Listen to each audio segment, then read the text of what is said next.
Hello again. Here we are, finally, in Nassau, Bahamas. This is our last port of call on our Eastern Caribbean itinerary.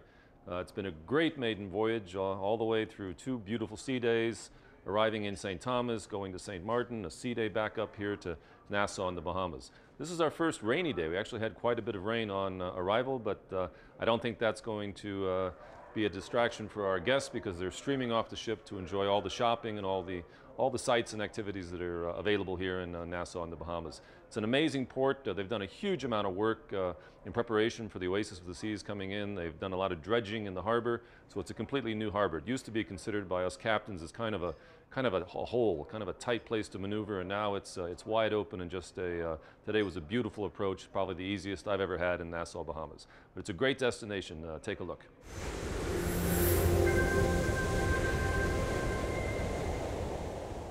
I can tell you in August of this year, we had the great pleasure of hosting for the very first time ever the Miss Universe event. And the Prime Minister said to me on the way here, it looks like we have another Miss Universe because you saw all the boats in the harbor coming out to see it.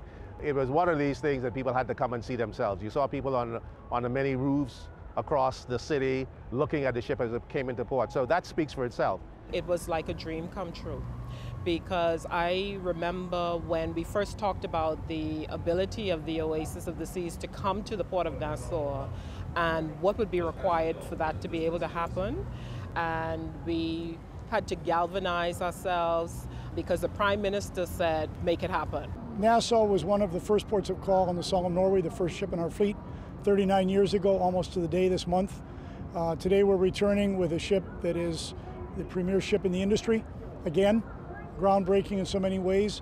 But to achieve this took a tremendous amount of effort on the part of a lot of people in the Bahamas. It took us about 6 months, really, to do the dredging that was required for the ship's captain to be satisfied that we could safely accommodate this vessel.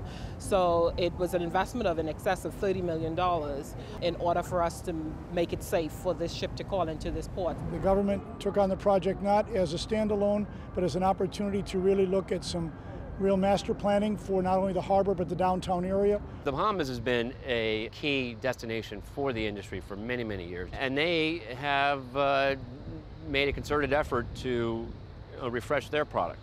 It is so important to us in terms of tourism. It's about 60+% of our GDP, so we rely on it so heavily. So the idea of making ourselves ready and prepared for this comes naturally because tourism is our lifeblood.